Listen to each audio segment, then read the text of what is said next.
Bonjour, je m'appelle Kim Thuy. Vous écoutez Faire connaissance, un balado de l'Université de Montréal. Et aujourd'hui, je vous présente littéralement deux feux d'artifice. Julien Riel-Salvatore, professeur en anthropologie, et Anna Sokolovic, professeure à la faculté de musique.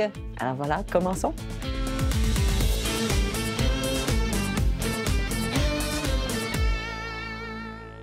Anna, je ne sais pas si vous connaissez, si tu connais Julien. Et Julien, est-ce que tu connais Anna? Non, c'est la première fois. Oui, mais on dirait qu'on se connaît depuis longtemps.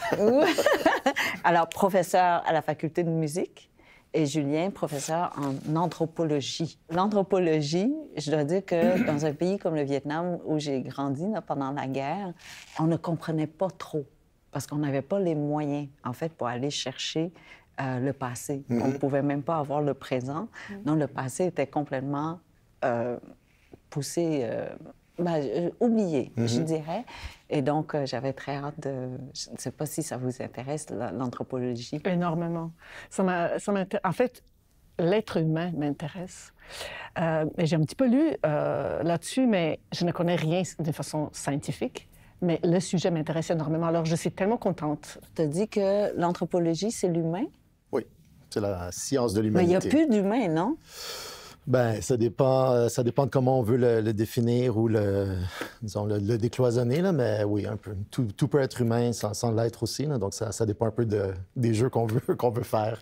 Mais oui, c'est assez vaste comme champ d'études, disons. Alors, dites-moi, là, il faut que j'apprenne, là, parce que là, pendant tellement longtemps, mes parents m'ont mis dans la tête que non, l'anthropologie, ce n'est pas fait pour nous. T'sais, on n'a pas accès à l'anthropologie, en fait. Donc, Ouais, ben, mes parents ont essayé aussi de me convaincre que l'anthropologie, c'était pas pour moi. Mais non, ben, en gros, on étudie l'humain sous toutes ses facettes. Donc, le passé humain, que ce soit la biologie, l'évolution humaine, le squelette, les muscles, tout ça. La culture à travers l'archéologie. Ensuite, on étudie aussi les cultures actuelles à travers l'ethnologie, l'ethnographie, l'aspect linguistique de l'humanité aussi, comment la langue aide à concevoir, perpétuer, réinventer l'humanité. Donc, toutes ces choses-là ensemble font partie de ce qu'on appelle l'anthropologie ici. Ouais. est-ce que l'anthropologie, c'est une étude du passé ou aussi du présent? C'est les deux. Il y a même des éléments de futur qu'on se permet de proposer des fois, là. Donc, ouais. Parce que dans ma tête, tu vois, c'est étudier les traces des humains à travers le temps, Ouais. ce qu'on laisse derrière. Et la première question là, que je veux te poser, c'est est-ce qu'on voit la trace de la musique? Parce que Anna est compositrice, et donc je me suis dit, est-ce qu'on voit la trace de la musique? Mais c'est une super bonne question, en fait, parce que il y a beaucoup des discours sur ce qui nous distingue du reste du monde animal, mettons, qui mettent de l'avant la musique, la capacité de créer des sonorités, des registres compréhensibles qu'on peut partager avec d'autres humains, qui nous distinguent du reste des primates et puis du règne animal. C'est sûr que la musique elle a cette particularité d'être, disons, un peu éphémère jusqu'à un certain point où elle arrive. Ou la et ensuite performance. c'est ça.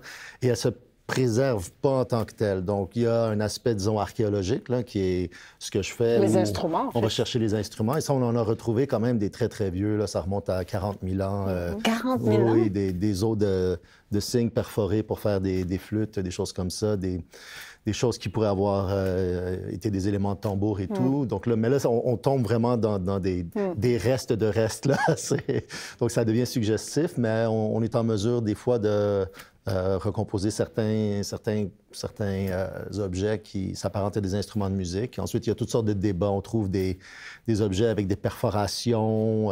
Puis là, les spécialistes disent, bon, ça a été grugé par des hyènes ou non, ça a été perforé par des humains pour faire une flûte et puis des choses comme ça. Mais oui, donc c'est un des trucs avec le langage qui semble nous distinguer du reste. Il ne faut pas oublier la voix humaine, aussi, ben oui, parce que oui. c'est un instrument, Ben oui. le premier instrument. En fait, il y a un débat, est-ce que c'est la percussion ou la voix, le premier instrument? Parce que la percussion, ça peut être aussi notre corps, et ça peut être deux morceaux de bois ou de roche, donc on n'a pas besoin nécessairement les instruments qu'on a taillés, mais on peut utiliser notre corps Et est-ce que vous connaissez un peu l'histoire de la voix humaine? Comment elle a été... Ce qu'on on apprend, mais aussi ce qu'on pense. Évidemment, la voix, c'est très relié au langage, n'est-ce pas? D'abord pour communiquer, n'est-ce pas? Et la musique comme telle, elle faisait aussi partie de la communication, n'est-ce pas? Au départ, le danger, n'est-ce pas? Les signes vocaux qui disaient, ou la communication de loin aux gens quand on n'avait pas le téléphone cellulaire pour dire quelque chose. Donc, la voix qui changeait.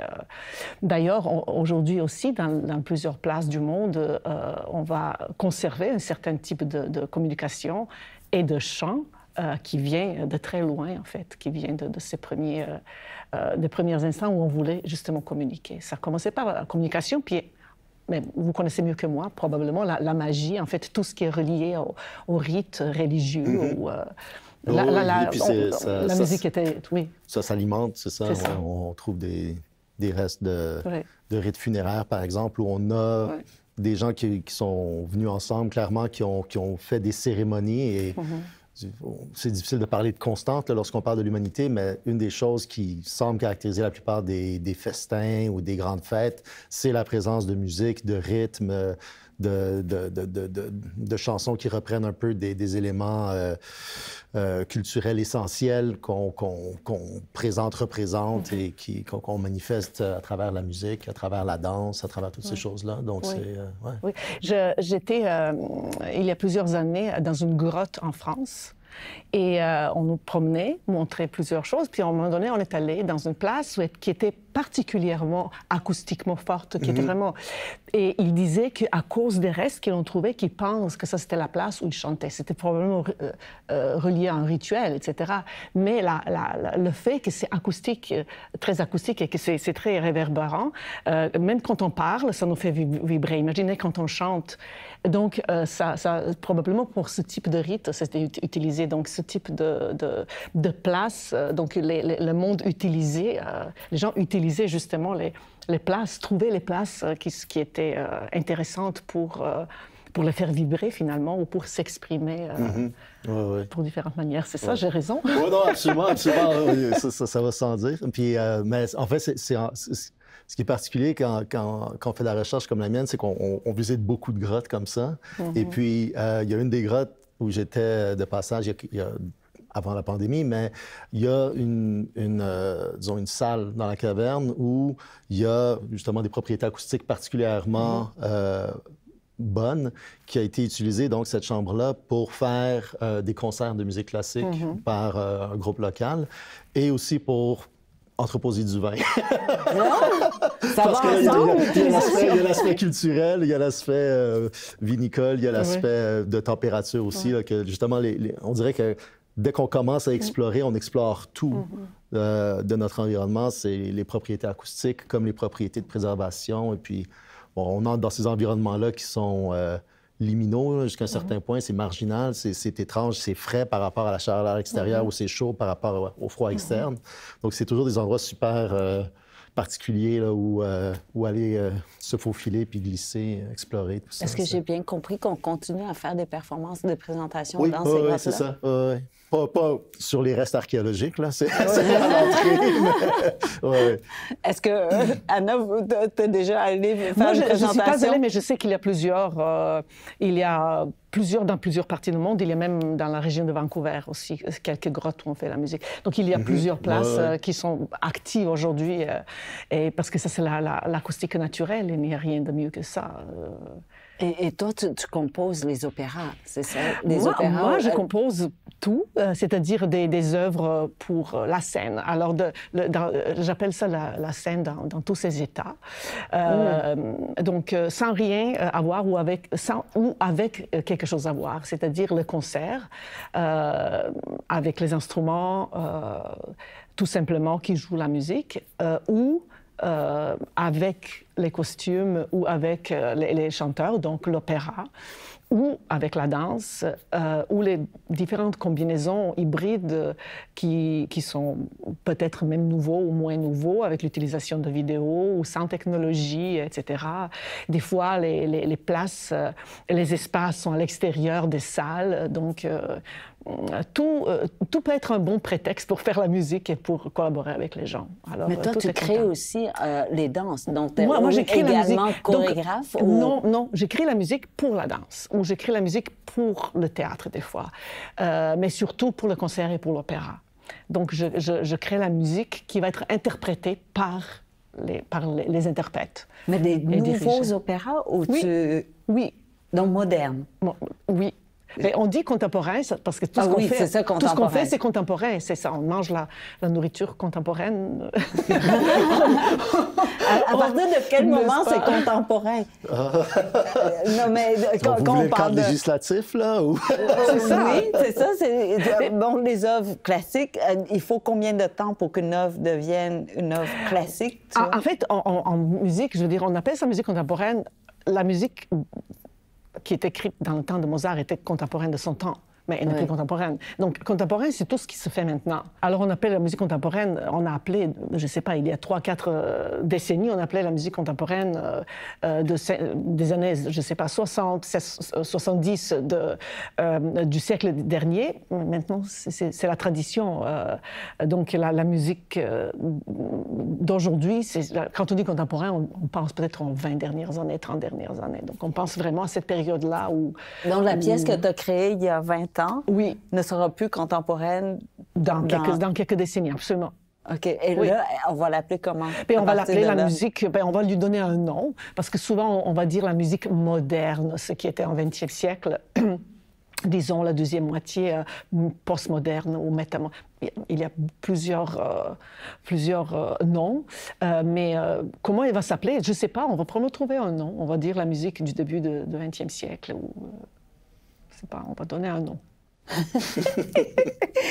Et là, quand j'ai lu un petit peu sur tes recherches, Julien, c'est 30 000 ans, 40 000 ans. Et est-ce que tu décides, toi, tu dis, non, moi, j'y vais jusqu'à 30 000 ans en arrière, ou parce que ta recherche t'emmène jusqu'à ce temps-là? Bien, ça dépend un peu. Là. Il y a différentes façons de tomber sur des gisements de différentes périodes, mais grosso modo, on cible des questions de recherche. Donc, quand je tombe sur des dépôts de 30 000 ans, c'est généralement parce qu'on cherche à comprendre un phénomène, comme la disparition de l'homme néandertal, qui est un de mes axes de recherche. Là, ça, c'est... Ils disparaissent à un moment donné. Donc, si on va trop récent, on n'en trouvera pas. Donc, il faut cibler. Mais on a toujours des surprises. Hein. C'est vraiment ça, l'archéologie, c'est l'exploration. Donc, on arrive sur un site qui semble prometteur, on gratte un peu, on se rend compte qu'en fin de compte, où il y a très peu de matériel, où les dépôts sont d'un autre âge, ou des choses comme ça. Et puis, des fois, ça correspond exactement à ce à quoi on s'attend. Mais il y a toujours... Mais dans ce cas-là, tu sais d'avance qu'il y a des... Un peu. Donc, on fait des prospections, on estime un peu, sans faire des analyses particulièrement poussées, on va regarder la forme des objets pour essayer de comprendre où ils s'insèrent, s'ils sont contemporains de certaines périodes ou des choses comme ça. Et puis... en se basant sur ça, c'est un indicateur général, mais c'est jamais sans équivoque, là, surtout quand on regarde des technologies préhistoriques, à un moment donné, il y a juste un certain nombre de façons de fracturer un galet de silex, là, donc ça se ressemble. Mais en général, on a une idée générale de ce dans quoi on s'embarque, mais ensuite, on a souvent une petite section où on a gratté pour se donner une idée, puis ensuite, il faut explorer le site en entier. Quand on fait ça, ben là, il y a une panoplie de choses qui se révèlent à nous à travers la fouille, à travers l'exploration de l'endroit, tout ça. Et puis, en faisant ça, on tombe souvent sur des choses complètement inusitées. Là. Donc, il y a un site où on travaillait il y a quelques années où, justement, on s'attaquait... J'allais te dire, donne-nous un exemple. Qu'est-ce que tu as fouillé ou tu voulais fouiller? Je suis content que tu me le demandes. Il y avait un site où on s'attaquait justement où on s'intéressait à cette question de la disparition de l'homme néandertal et on pensait avoir des couches avec des Néandertaliens et des couches avec les Homo sapiens, notre espèce qui les aurait remplacés dans la région.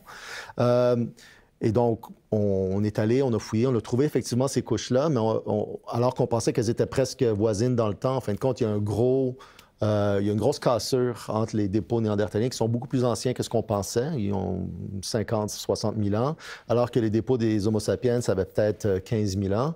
Alors, au début, on était un peu déçus parce que on avait un projet défini qu'on ne pouvait pas vraiment mettre à jour. Mais en explorant la caverne, ensuite, on est tombé sur la sépulture d'une nouveau-née qui avait été enterré dans le fond de la caverne, dans des dépôts encore plus récents, aux alentours de 10 000 ans. Et on est tombé là-dessus avec les collègues qui étaient là. Et on a fouillé, c'était gros comme ça. C'était vraiment une toute petite cuvette qui avait été pratiquée dans le sol, tout ça. Ils ont enterré cette petite fillette-là qui avait juste même pas 2 mois et ils l'ont enterrée avec tous les honneurs, des parures, des coquillages, tout un paquet de choses comme ça. Là, donc, c'était très... Je vais juste te demander comment tu as su que c'était une fillette et qu'elle avait 2 mois. Oui, mais c'est ça. Non, je sais pas, mais... C'est le croisement, en fait, de toutes sortes de disciplines scientifiques. Là. Ouais. Il y a la biologie, il y a de la chimie, il y a de la physique aussi pour les datations, etc. Donc, en croisant tous ces différents types de résultats-là, on a été en mesure de voir, compter les lignes de croissance sur les germes de dents, par exemple, pour voir la journée même où elle était morte après la naissance. On a pu voir qu'elle avait elle avait subi, alors qu'elle était encore dans le ventre de sa mère, des périodes de malnutrition. Donc, il y avait un stress qui peut-être explique un peu la fin précoce de cette jeune fillette-là. Et à travers des études d'ADN, on a été en mesure, par exemple, de dire que c'était une fillette plutôt qu'un petit garçon, parce qu'à cet âge-là, les caractères physiques sont très difficiles à utiliser pour établir le sexe de l'individu. Mais à quelle espèce elle... Homo sapiens. Homo sapiens, oui. OK. Et puis, c'est ça. Donc, on a fait ça. Et puis, c'était émouvant aussi parce que, en tout cas, c'est un drôle de projet, là, mais on est plusieurs à fouiller ce site-là, mais on est tous des... Bon, mes étudiants diraient que je suis pas jeune, mais on est tous des jeunes chercheurs, là, d'une certaine façon. Et puis, on avait presque tous soit des enfants en très bas âge à la maison, soit une de mes collègues qui était là sur le terrain avec nous, elle était enceinte le jour où on a exposé la sépulture de cette petite fille. Et puis, c'était choquant, là, d'une certaine façon. Et puis, on a voulu créer un peu une espèce de cocon pour protéger cette découverte. On a surnommé la fillette pour pas que ce soit juste un numéro de scientifique AVH1. Là. C'est le numéro spécimen, ça fait pas très humain. Là. Donc, on l'a surnommé Neve, qui veut dire neige en italien. Et puis, c'est basé sur le nom de la rivière qui coule en contrebas. Et puis, c'était un peu ça. Donc, on pouvait lui parler d'une certaine façon, alors qu'on explorait, qu'on l'exposait, tout ça, pour que ce soit pas juste un travail à strictement parler d'extraction, mais aussi un travail où on la mettait à l'honneur, d'une certaine façon. Donc, il y a tout ça qui imprègne un peu le travail. Et puis, je me souviens quand on a finalement excavé la dernière partie de son crâne, il y a eu un silence qui s'est abattu carrément sur la caverne. Et puis, on a entendu on entendait les gouttes d'eau qui tombaient de la voûte. Et puis, ça résonnait super fort. Puis ça nous ramène un peu à ces espaces un peu particuliers, les sonorités, tout ça. Puis la caverne elle-même fait partie de la découverte dans ce sens-là. Donc, il y avait un aspect hyper intéressant scientifiquement parlant, mais humainement aussi, c'était hyper riche. Et puis, disons, en termes sensoriels aussi, c'est quelque chose que j'oublierai jamais, le tactile des objets qu'on retirait, les sons, la température, tout ça, c'était vraiment très particulier. Excusez, j'ai complètement fait dérailler la conversation. Non, mais c'est exactement ça qu'on voulait. Moi, j'ai tellement de questions. Mais oui, vas-y. Mais d'abord, au niveau éthique, je veux dire, vous la sortez de là où ses parents l'ont mis. Oui, c'est une question avec laquelle à laquelle on a énormément réfléchi aussi, parce que nous, c'était une découverte fortuite. C'était pas ce à quoi on s'attendait en commençant le travail sur le site. Et donc, lorsqu'on tombe sur des restes humains, en particulier un individu complet comme ça, il y a un aspect éthique. Ensuite, l'aspect éthique se décline sous différentes facettes. Est-ce qu'on protège ce reste-là ou on le laisse à l'endroit où il est? au risque que des pilleurs viennent plus tard pour le détruire ou voler des objets, essayer de les vendre, ou est-ce qu'on récupère ce qu'on peut pour mettre en valeur, pour comprendre, pour aider à se situer? Et je pense que il y a des enjeux parce que historiquement, les gens ont saccagé les tombes, ont fouillé, ils sont partis avec des fragments de corps humains ou des humains complets qu'ensuite ils ont exposés comme ça sans aucune considération. Et puis c'est encore pire, évidemment. Oui, mais je pense que maintenant, il y a une réflexion qui se fait beaucoup sur comment est-ce qu'on traite les défunts de façon respectueuse.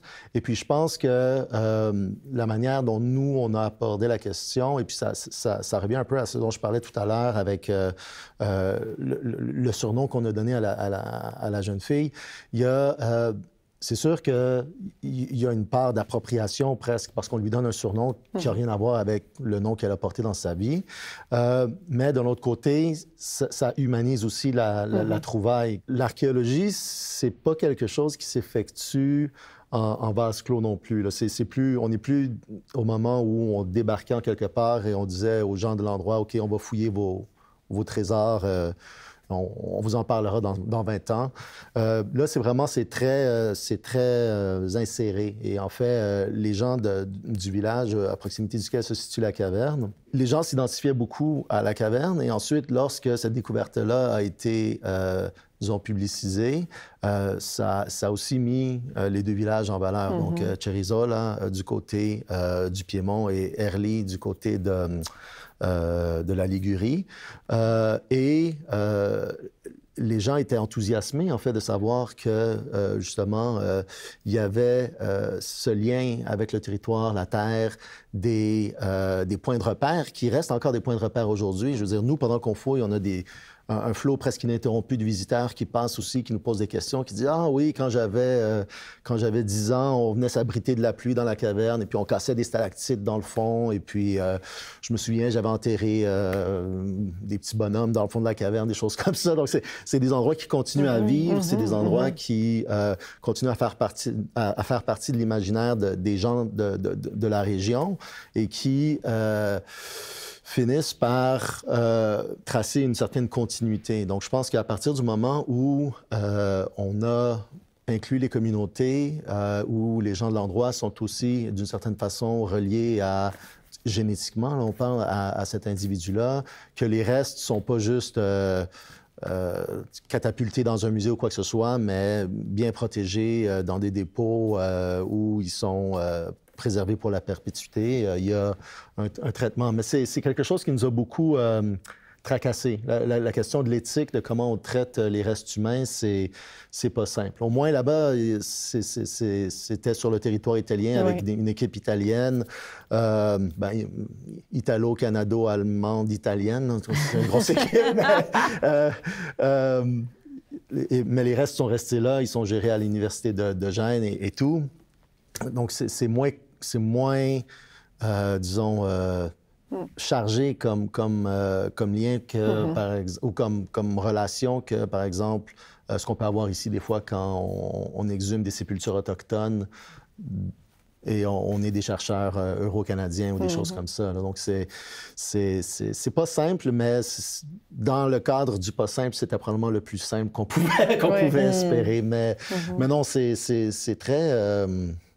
c'est quelque chose qui nous occupe beaucoup. Et puis même le surnom, lorsqu'on a publié la découverte, on a expliqué pourquoi on avait donné un surnom, plutôt que de simplement dire on a donné un surnom. C'était pas juste comme Lucy, là, la première ancêtre qui marchait sur deux pattes, mais c'était, il y avait une logique. Je crois que partout dans le monde, il y a un rite pour les départs des humains et tout ça. Et je pense que c'est toujours... Est-ce que c'est toujours accompagné de musique? Je crois que oui. D'une façon ou d'une autre. Pourquoi l'humain a besoin de musique? Oui, parce que la musique est quelque chose qui est tellement fort. On n'a pas besoin de comprendre. Il n'y a rien à comprendre dans la musique de toute façon. On la sent ou on ne la sent pas, je veux dire. C'est vrai? Oui. Parce que moi, je ne comprends rien. Bien, il n'y a rien à comprendre. C'est vrai que je ressens. Mais tu ressens quelque chose. Oui, je ressens quelque chose. C'est ça qu'il faut. C'est ça qui la musique est d'abord un art le plus abstrait de tous les arts. Donc, comment je peux dire que je chante quelque chose qui a une signification, n'est-ce pas? Même si j'utilise un mot que je mets en musique, par exemple, je dis des fleurs ou je dis un poème, bon, j'accompagne ces mots-là, mais je ne chante pas ces mots-là, je chante ce que je pense que ça pourrait signifier, mais je chante la musique. Donc, et ceux qui comprennent que je chante sur une pomme, par exemple, mais ils vont comprendre que c'est une pomme, mais la musique, elle ne dit pas pomme, elle dit elle-même, elle dit ce qu'elle a à dire. Donc, la musique... Donc, si on ne comprend pas le mot, que c'est pomme... Si on ne comprend pas exactement, je veux dire, on n'a pas besoin... C'est acceptable.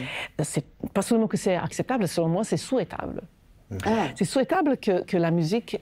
C'est la même chose, moi je le compare souvent à l'amour, n'est-ce pas? C'est comment expliquer l'amour. C'est une chose tellement abstraite. Hein? Les scientifiques n'ont pas tout à fait réussi. Les poètes essayent depuis quelques milliers d'années, puis ils réussissent. Je ne sais pas au niveau anthropologique, mais on n'ira pas là-dedans. Mais vous comprenez, les choses abstraites sont difficiles à expliquer. Puis l'art, le plus abstrait, évidemment... c'est inexplicable. Il faut et c'est éphémère. Il faut le faire et il faut le sentir à un moment donné quand il devrait le faire. Donc, tous les rites, incluant les rites funéraires, étaient accompagnés la plupart du temps. Je ne suis pas une spécialiste sur cette question-là, mais on sait que c'est naturel. Il y a dans certaines places du monde, comme par exemple dans les Balkans, il y a les femmes qui chantent d'une façon particulière, qui sont les pleureuses, en fait. Il y a des pleureuses, même les pleureuses qu'on paye pour qu'elles viennent pleurer. Oui, la même chose au Vietnam. Voilà, il y a beaucoup de... Et c'est tout à fait compréhensible parce qu'on veut... accompagner la personne qu'on a aimée à l'autre monde avec tout ce qu'il faut. Il faut vivre sur ça et la musique aide. Se transformer. Il faut faire le deuil. Si on ne fait pas le deuil, on ne va jamais pouvoir... Avancer, exactement. Mais quand donc, vous écrivez pour la danse, est-ce que la danse illustre la musique ou sinon, voilà, ou l'inverse? Donc, la danse est aussi assez abstraite. C'est aussi un art qui est abstrait. Donc, vous travaillez que sur l'abstrait. J'aime beaucoup ça parce que on traite les choses... ça ne veut pas dire qu'on a nécessairement des idées abstraites dans la tête, mais ça se présente d'une façon abstraite. Puis l'idée n'est pas que je veux vous parler d'une soirée où j'ai passé avec les amis, etc. Mais je veux vous transmettre une sensation que j'ai sentie peut-être en passant une soirée avec les amis ou en regardant la nature ou en attendant l'autobus. Je veux dire, ça peut être n'importe quoi, mais ces sensations qu'on vit, on essaie de les transmettre. Et c'est ça qui est intéressant parce que c'est ça qui passe. Il y a beaucoup de cas où on a vu, on a passé certaines musiques qu'on a considérées significatives pour l'être humain occidental dans certaines tribus africaines. Puis on leur demandé « Qu'est-ce que vous pensez, qu'est-ce que ça représente ?» Dans certains cas, il n'y a rien qui leur disait. Mais beaucoup de musique sentimentale, des films hollywoodiens ont reconnu. Ils ont placé la bonne émotion avec ce qu'on pense que c'est la bonne émotion. C'est vrai? Mais ce n'est pas toujours le cas. Il y a des niveaux. Il y a des niveaux, exactement. Et il y a une façon comment on fonctionne dans le monde occidental. On est très occidentalisé aujourd'hui et les codes viennent beaucoup de ce qu'on connaît exactement. Ouais. Puis, évidemment, moi, ce que je fais, c'est la musique classique. En fait, la musique contemporaine, c'est la continuation de la musique classique qui est née pratiquement à l'Église catholique. Je veux dire, c'est l'Église qui a commencé à réunir les gens pour glorifier le Dieu, en fait, pour ramener les gens pour qu'ils viennent dans les églises. Donc, on peut ça commencer comme ça, d'une façon classique, si je veux, mais il y avait toujours la musique qui se faisait à l'extérieur, qui n'était pas, évidemment, dans les salles où les glorifications de Dieu ou des gens qui avaient l'argent pour le payer, les rois, etc. Je vous pose la question parce que, donc, avant, on jouait de la musique à l'intérieur des églises? Oui. Ben, on les joue encore. C'est vraiment... Ah, mais oui, il y a l'orgue. Ben Voyons, oui, il y a l'orgue, entre autres. Oui, c'est ça. Parce qu'il y a certaines cultures dans lesquelles, dans certaines... Par exemple, dans les églises orthodoxes, il n'y a pas d'instrument, c'est juste la voix. On peut juste chanter, par exemple. Et ça dépend de type d'église, mais voilà, ça c'est une façon de glorifier, en fait, ce qu'on veut glorifier. Donc la musique aide énormément, évidemment, puis les instruments peuvent aussi contribuer à ça. Mais il y a d'autres circonstances, évidemment, où on a depuis toujours fait la musique, donc ce qu'on appelle plus la musique traditionnelle ou folklorique, où on n'a pas nécessairement besoin d'une corrélation avec une institution comme l'Église, par exemple. Mais là, vous avez parlé, étrangement, vous avez utilisé le mot sensation et non pas émotion.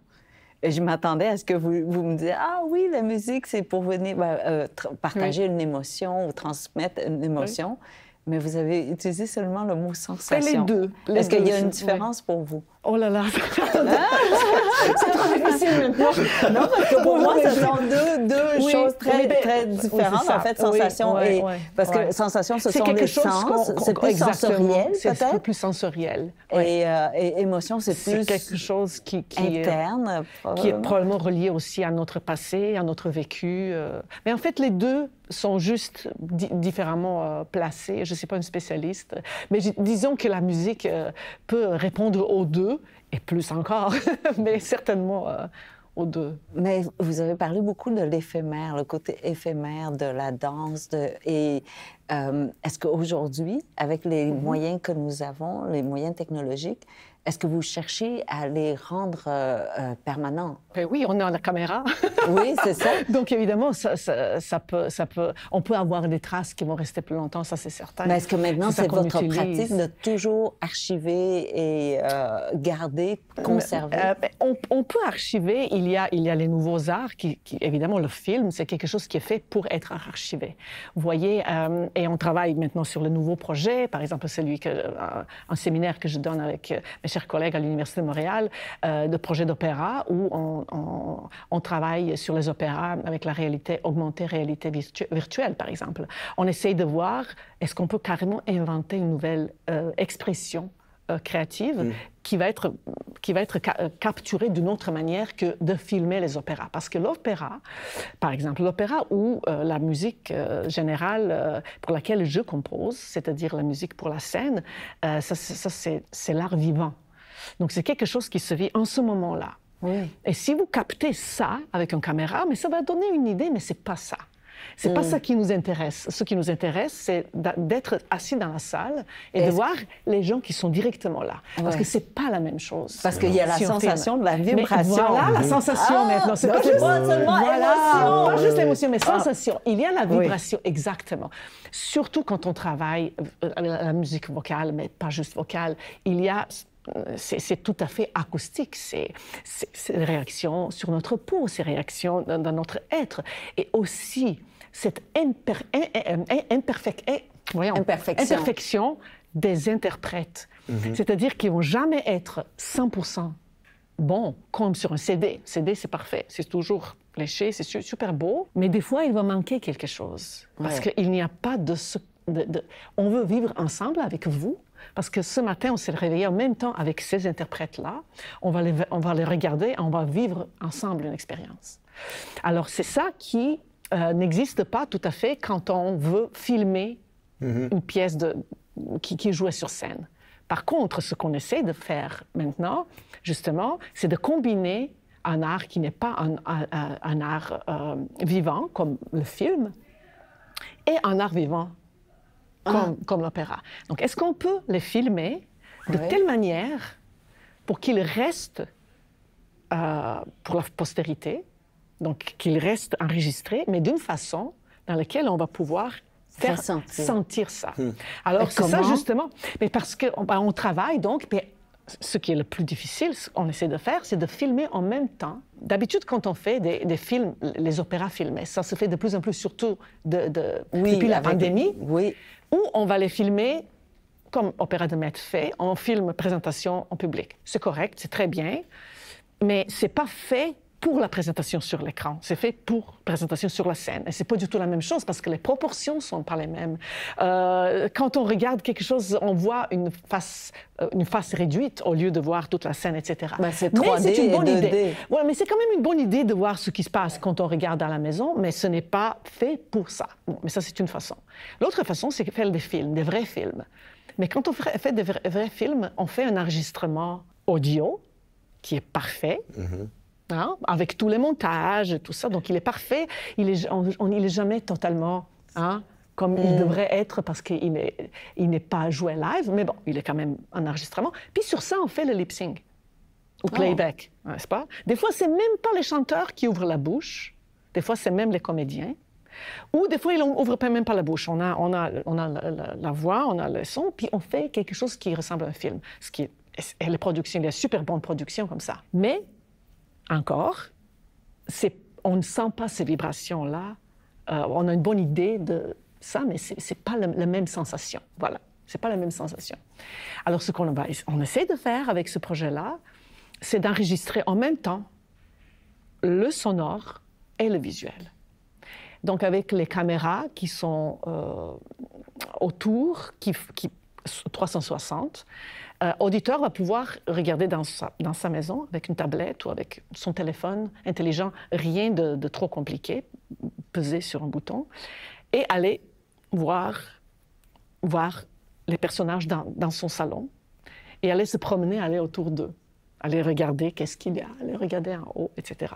Donc faire voyage, puis s'approcher et être à côté des chanteurs, mais qui chantent en temps réel.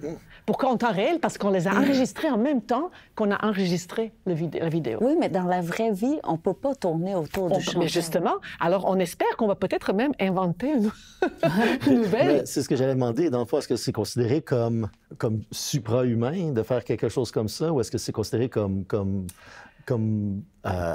authentique? Ben, ou est-ce que c'est même un désir que ce soit authentique? De cette manière-là, il y a personne qui les a fait. Il existe les opéras avec la réalité virtuelle où on met le casque. On va un par un, on met le casque, puis on se promène. Mais pas à cette manière-là. Jusqu'à preuve de contraire, on est le premier qui font dans cette manière-là. Puis on travaille avec les programmes de jeux de vidéo pour que ça puisse fonctionner. Et quelle est la réaction des gens? On est en train de faire... Hier, on a vu les prototypes. Ça va être l'année prochaine présenté. Et c'est toute une équipe de professeurs de l'Université de Montréal avec lesquels on travaille sur avec les ce projet. Scientifiques, avec la technologie. Oui, c'est ça. Donc, il y a professeur Olivier Asselin de faculté de département du cinéma et Marie-Joseph Vallée de la faculté de l'aménagement. Et leurs étudiants ils filment, mais aussi ils font la scénographie virtuelle. Et on travaille aussi avec l'École nationale de théâtre et avec l'École de danse contemporaine de Montréal. Alors, on appelle opéra un art complet, un art total. Puis je vais vous dire que c'est un art complexe, surtout dans ce cas-là. Donc, ce qui est intéressant, c'est que on espère donc pouvoir, avec cette façon-là, et j'ai oublié de dire que c'est en collaboration avec l'Opéra de Montréal, ce qui est quand même une chose très importante. Donc, dans un an, on espère pouvoir relancer ça, où les étudiants vont pouvoir... Les étudiants, quel lapsus! Où le public va pouvoir regarder chez eux les opéras en cliquant sur le bouton. Pensez-vous que ça rendrait l'opéra plus accessible? Mais c'est ça le but. Mais accessible dans le sens plus démocratique, c'est ça? Il y a plus de gens plus qui accessible. Mais c'est ça aussi ma responsabilité comme détenteur de chaire en création d'opéra. C'est vraiment de rapprocher l'opéra aux gens. Et les arts en général à un public plus vaste, d'aller chez eux et aussi de les inviter de venir au concert, à la salle, dans les places où on joue la musique, pour montrer la richesse et la beauté de ce qu'on fait. Et à cause de ça, l'opéra doit être pas seulement mis à jour technologiquement, c'est ça qu'on essaie de faire. Quoique l'opéra va rester sur la scène aussi, donc on ne veut pas qu'elle elle meure, non, mais l'idée est qu'elle se met à jour, donc, de façon technologique, puis de se mettre à jour aussi au niveau de la thématique. Donc, de suivre notre société. Parce que l'opéra s'est développé vraiment depuis 4 siècles et un peu plus que ça. Elle s'est développée. Parce qu'elle était un art. En fait, l'opéra était un art populaire, non? Mais c'est un art populaire, et vous savez, au début du 1600 quelque, donc au début vraiment du XVIIe siècle, quand l'opéra était conçu, inventé, en Italie inventé. Donc ce qu'on a voulu faire, ce que l'être humain a senti besoin, parce que vous savez, la création est un besoin humain. Les artistes ont senti le besoin de mettre ensemble tout ce qu'ils connaissaient artistiquement et technologiquement de l'époque pour faire vivre les émotions fortes ensemble. Donc, mettre ensemble le concert et le théâtre et la pièce de théâtre. Les mettre ensemble et utiliser tout ce qu'on avait à l'époque pour faire justement vivre aux gens. Okay. C'est l'art le plus spectaculaire de chaque temps. Okay? Donc, il était l'art le plus cher, le plus complexe et le plus spectaculaire. Et le mot lui-même, opéra, ça veut dire œuvre en italien. Ça ne veut pas dire une chanteuse qui chante ou des chanteurs, ça veut dire œuvre. C'est-à-dire c'est une collaboration collective pour faire quelque chose d'important ensemble. Puis l'opéra s'est développé avec son temps. Ensuite, plus tard, dans l'époque baroque, on utilisait des choses incroyables pour faire vivre ces émotions fortes avec la technologie qu'on avait, les technologies qu'on avait à l'époque. Donc, on utilisait les lumières de l'époque avec des incroyables scénographies, faire les salles qui sonnent bien, qui sont acoustiquement bonnes, les bonnes chaises pour qu'on puisse rester plusieurs heures, manger, etc. Donc, pour avoir vraiment un plaisir. Et l'opéra s'est développé jusqu'au début du XXe siècle, quand le film était inventé. Alors, quand le film commence à se démocratiser, l'opéra a...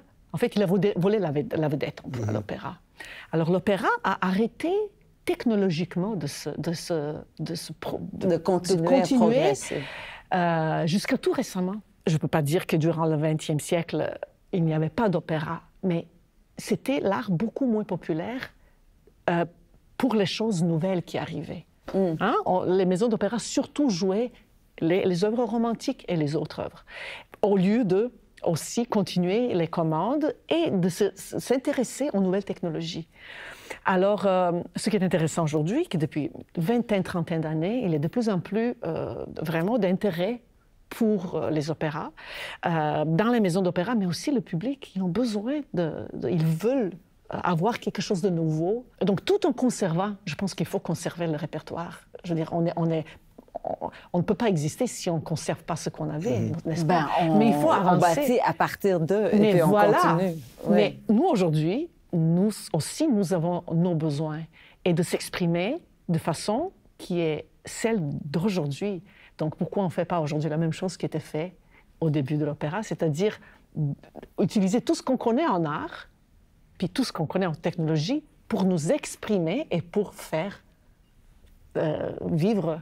Mais avec toutes nos connaissances là, depuis 40 000 ans, est-ce qu'on écoute la musique aujourd'hui différemment que quelqu'un qui est né il y a 10 000 ans ou il y a 40 000 ans, en raison du bagage de connaissances que nous avons? C'est sûr que chaque période a son propre contexte.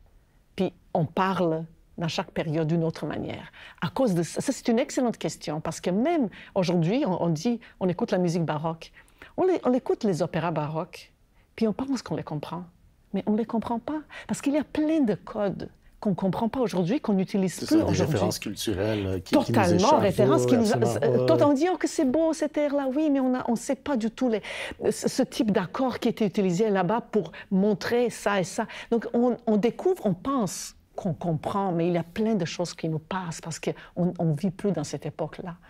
Mais ce qui est important de savoir, à cause de ça, il faut conserver le mieux qu'on peut ce qu'il y a, mais il faut s'exprimer, puis c'est sûr que comment on écrit aujourd'hui, à cause de ça, je dis la musique contemporaine, c'est ce qu'on écrit aujourd'hui, à partir de l'air qu'on respire aujourd'hui, qui est pollué, mais il est comme...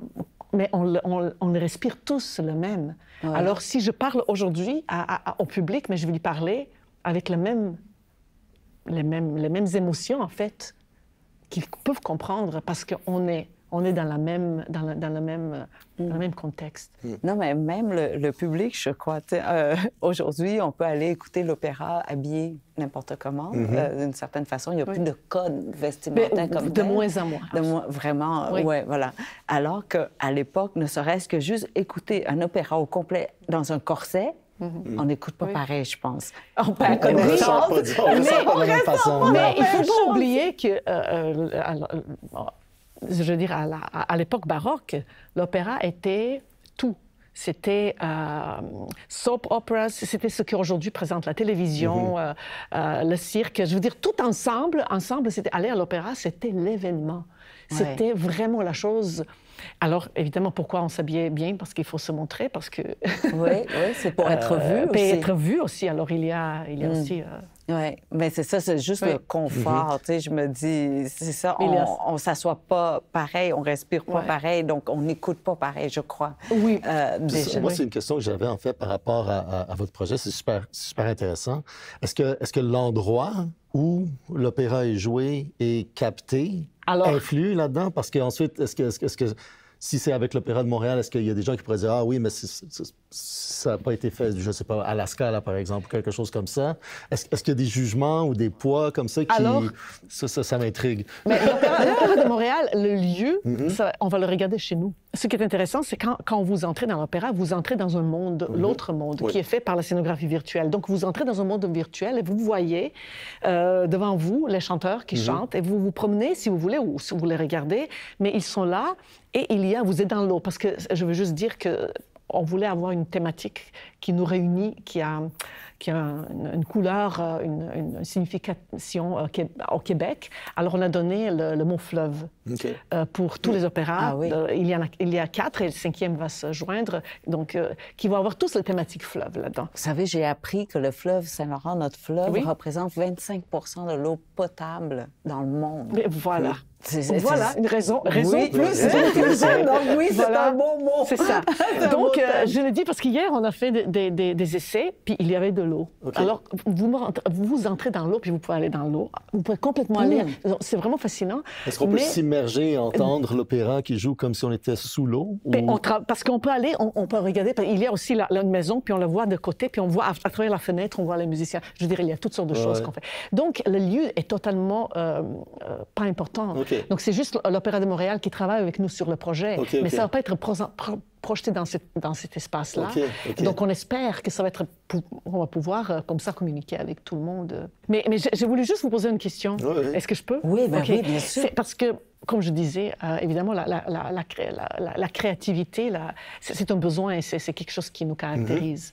Puis j'ai lu, il y a à peu près 1 an, que les justement anthropologues de Grenade ont conclu que Homo sapiens a survécu par rapport aux autres espèces, on dit humanoïdes, humaines, grâce à un gène qui est relié à la créativité. C'est vrai?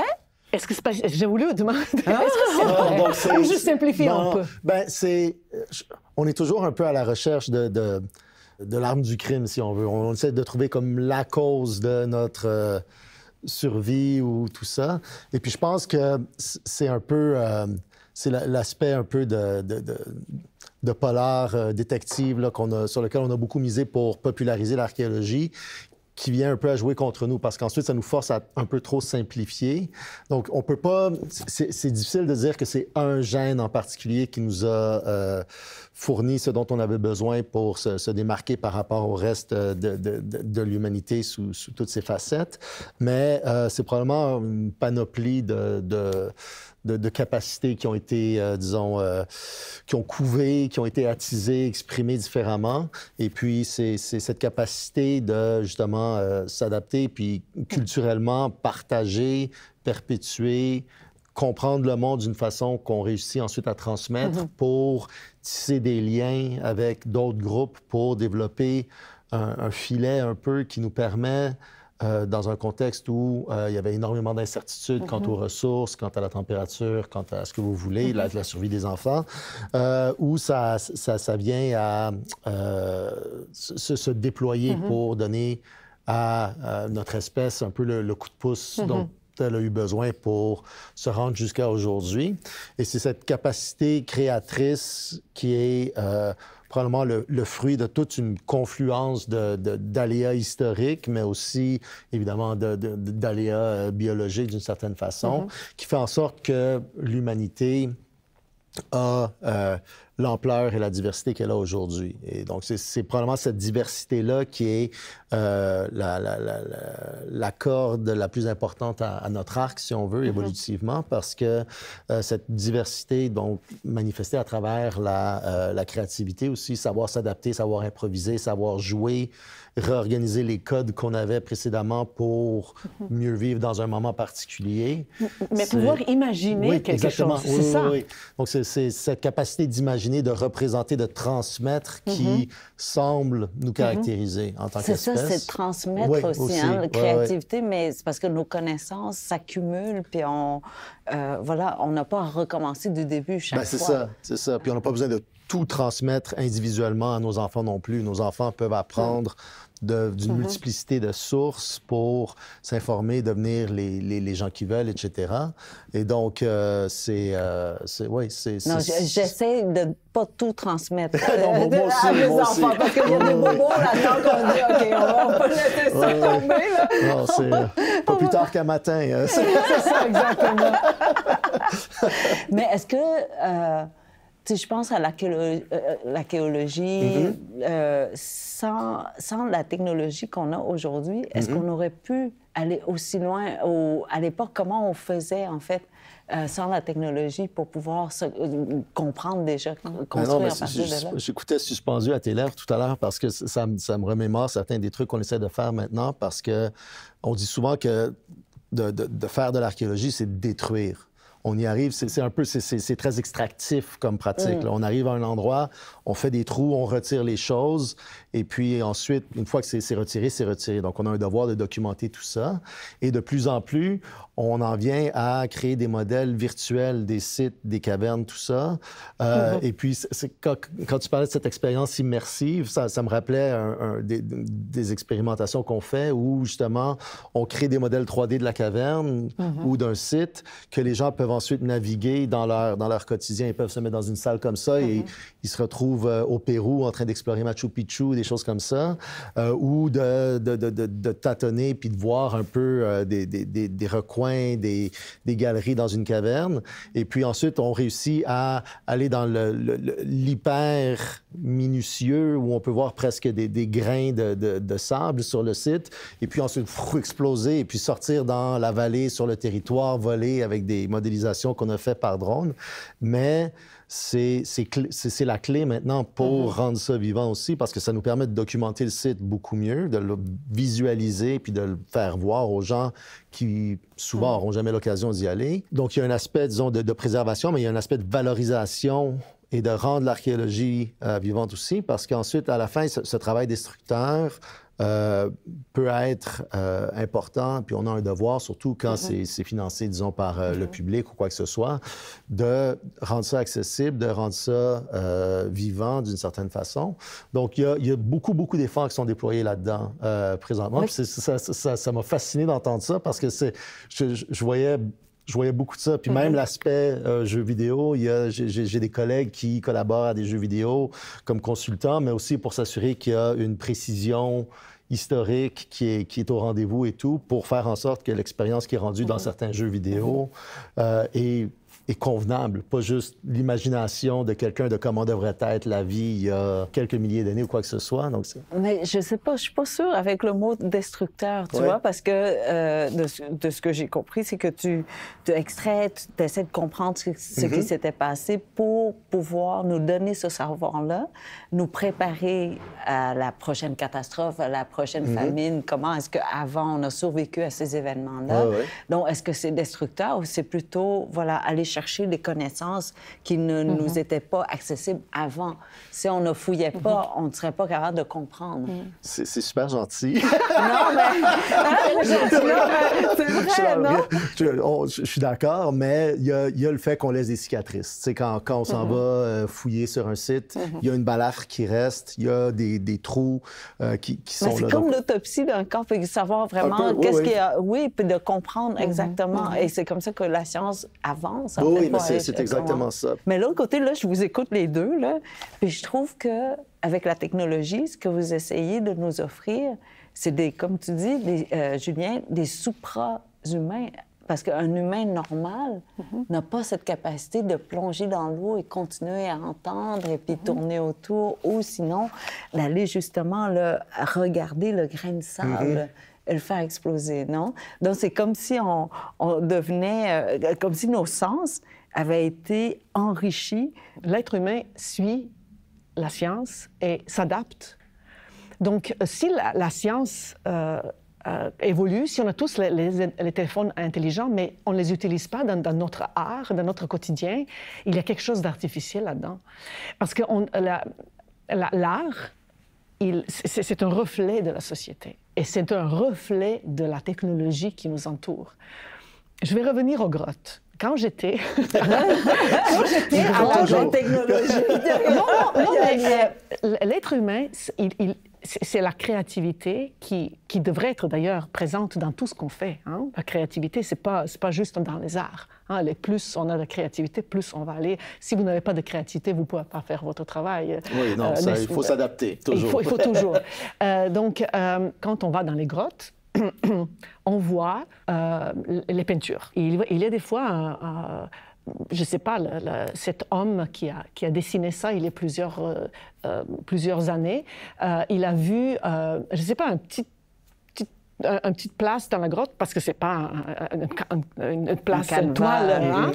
Donc, il va voir, il va dire, ça, super, je pourrais peut-être mettre un museau ici, ou je pourrais mettre ici. Donc, qu'est-ce qu'il fait? Il s'adapte, il utilise ce qu'il a. Je dis souvent ça à mes étudiants, en leur disant, mais utilisez ce que vous avez. Vous n'avez pas besoin des fois d'avoir un orchestre symphonique, vous pouvez avoir une flûte, vous avez ça, mais faites quelque chose avec ça. Donc lui, il n'avait pas un beau, cet artiste-là, mais il a utilisé le museau. Mais plus que ça, ce qu'on avait vu dans cette grotte-là, je crois, qui s'appelle Nyo. Oui. Il y avait un film, parce qu'il y avait des animaux qui étaient faits de différentes manières, donc sur un mur qui n'était pas tout droit. Puis ils avaient l'air beaux. Puis la personne qui nous a fait visiter, il a passé avec le feu, puis il est allé vite comme ça. Puis quand vous allez vite, il bouge, il court. Alors, ce que l'artiste de l'époque a fait, il a fait un film avec ce qu'il avait. Vous comprenez? Oui, donc avec les moyens avec les moyens de l'époque. Et aujourd'hui, on a plus de moyens. On sera fou de ne pas utiliser les moyens d'aujourd'hui, ce qui ne veut pas dire que les autres moyens vont mourir. Vous comprenez? Tout est important, mais qu'est-ce qui va rester pour le futur? Mais on ne peut pas le dire maintenant. Notre rôle est d'essayer ce qu'on peut faire avec ce qui est autour de nous. Oui, faire le plus et le mieux avec ce que nous avons. Voilà. Et puis en fait, c'est exactement ce que tu disais tout à l'heure aussi par rapport à ce qu'on a perdu comme point de référence par rapport à l'opéra dans la période baroque, où justement l'idée, en fait, qu'il pouvait y avoir un dynamisme dans l'illustration pariétale a été perdu longtemps. Et en fait, c'est revenu récemment, il y a peut-être une quinzaine d'années, où les gens se sont dit « Ah, mais si on bouge les lumières, mon Dieu, ça nous donne un tout autre aspect. Puis imaginons avec une torche plutôt qu'avec une lampe de poche, l'effet du feu qui bouge, le crépitement, tout ça. Et puis là, c'est comme on se force à revenir en arrière pour pouvoir mieux saisir ce qu'on peut voir maintenant et qu'on le capture. On essaie de le rendre dans des visualisations ou des environnements virtuels qu'on recrée. Et puis c'est ça, c'est un espèce de truc presque cyclique, hyper récursif, là, qui nourrit l'imaginaire aujourd'hui. Sauf que sans ça, effectivement, les capacités dont on jouit maintenant seraient presque perdues. Parce que, en fait, tout ce qu'on fait, c'est profiter de ce qu'on a pour vivre ces différentes expériences-là et ensuite les passer à d'autres générations ou les faire vivre à d'autres personnes. Et puis, En fait, c'est grâce à la technologie qu'on va comprendre un peu mieux la musique baroque du temps baroque. C'est ça, hein? Non, je blague un peu, mais c'est vrai que la technologie nous permet justement de faire ce voyage dans le temps qu'on n'avait pas. Donc, j'ai une dernière question pour Julien. Parce que j'ai lu dans un livre un roman. Donc, c'était juste l'imagination, la créativité. C'est le livre de Nicole Krauss, History of Love. Mais là, il ne faut pas me citer parce que peut-être que ma mémoire est complètement... a détourné complètement le livre. Une forme de créativité. Mais elle parlait justement des grottes, des traces que nous laissons derrière. Et elle disait qu'il y avait un archéologue qui cherche encore la trace d'un baiser. Il ne réussit pas encore à trouver un dessin ou un objet ou une empreinte quelconque d'un baiser. Alors, je demande à Julien, est-ce qu'on a trouvé ou pas? Dans ce livre, il disait que non. Mais là, avec un vrai archéologue là, en face... Ben, je sais pas, mais d'un autre côté, c'est... Est-ce qu'on cherche? Déjà, est-ce qu'on cherche la trace d'un baiser? Ça nous ramène à l'amour dont tu parlais tout à l'heure. Tu sais, c'est quelque chose qui existe sans qu'on soit capable de bien le saisir, le définir. Et puis même de trouver une illustration de deux personnes qui seraient en train de partager un baiser. Est-ce que ça nous donnerait l'expérience vraiment du baiser? En fait, il manquerait l'immatériel qui rend le baiser significatif, baiser. Et je pense que la représentation, c'est une chose. On va probablement trouver des images éventuellement où, en fait, on a retrouvé des sépultures de gens enterrés, enlacés, qu'on appelle les amoureux de je sais pas trop quoi. Ensuite, on sait jamais si c'est vraiment ça ou une mise en scène ou quoi que ce soit. Julien, c'est pas romantique, les amoureux de quelque chose. Oui, je sais. Mais c'est le côté sceptique du scientifique en moi ici qui réagit. Mais c'est sûr qu'on veut projeter notre expérience et notre imaginaire de ce qui est beau, de ce qui nous rend humains sur le passé aussi pour créer des liens avec ça. Donc, à un moment donné, personnellement, je pense que c'est presque plus beau d'imaginer un baiser sous une voûte, dans un espace, sans que le baiser soit nécessairement rendu matériellement, palpable, visible ou quoi que ce soit. Et puis, tu sais, je veux dire, j'en ai échangé des baisers avec mon amoureuse dans des cavernes comme ça, puis je me suis déjà posé c'est pour vrai. Et puis, ça a un charme, hein? C'est évocatif. Imagine si tu avais la musique de Anna. Puis vous vous êtes dit combien de baisers il y avait ici? Mais pour vrai, c'est vraiment ça. Je veux dire, qui sait combien de gens sont passés ici avant nous et sont échangés un petit plaisir comme ça, dans l'obscurité, dans la pénombre, et comment. Et puis je pense que c'est cette capacité d'imaginer un espace, une sensation partagée qui rend ça magique, qui rend ça enchanteur, plutôt que nécessairement le voir représenté pour dire, bon, ben il y a 15 302 ans, ils se donnaient des baisers parce qu'on a une image. C'est correct, mais c'est un peu moins romantique, je trouve. C'est une très belle explication. Je vais écrire à cet auteur. J'ai dit à cet écrivain, j'ai dit oui, vous avez la réponse de Julien. Et Anna, j'ai eu la chance d'avoir Étienne Dupuis, que tu connais certainement, qui est venu à la maison. Puis il était en train d'apprendre un opéra russe, je crois. Et comme ça, on était en train de manger et il s'est dit « Ouais, je suis en train d'apprendre à Nana ». Et il s'est mis à chanter. et la maison au complet a vibré. Et nous-mêmes, je pensais que ma cage thoracique... Bon, enfin, c'était tellement fort comme vibration. Et cette sensation-là, je la vis encore aujourd'hui. Puis c'est pour ça que je t'ai posé la question sensation et émotion. Et je crois que l'art, c'est ça. On ne comprenait rien de ce qu'il chantait. C'était en russe. Mais tout le monde, on s'est arrêté. Même mon fils autiste, qui normalement a très peur des grands sons, et là, il s'est arrêté et il a regardé Étienne de très près. Et comme ça, on a admiré, on a tous ressenti. Et probablement, cette sensation-là est allée chercher une émotion. Chacun avait une émotion différente. Et donc, j'ai très hâte à la technologie. Mais on reste dans la salle aussi. Hein? C'est juste un petit peu avoir plus de recherche, quoi. Ça nous intéresse de voir qu'est-ce que ça va donner, mais la salle, elle reste... il n'y a pas de question de sortir des salles. C'est deux sensations différentes, exactement. En fait. Ou peut-être vont se rejoindre quelque part. Mais pour le moment, la plus belle, c'est encore Étienne Dupuis qui chante en vrai à 1 mètre de moi. Puis là, avec la technologie, vous allez pouvoir l'avoir à côté de vous. Ah ben oui! Bon, voilà. Je pourrais vivre moi aussi. Là, mon prochain objectif dans la vie, c'est embrasser un amoureux dans une grotte. On écoute la musique. On écoute un opéra. Voilà, c'est ça que vous allez faire. Avec le téléphone. Avec le téléphone. Oh oui, c'est ça. En virtuel, ce que vous allez faire. Alors, merci beaucoup. Merci de l'invitation. Et, mon Dieu, que j'ai hâte de voir ce qui s'en vient avec... Oui, c'était effectivement pas très long. Merci.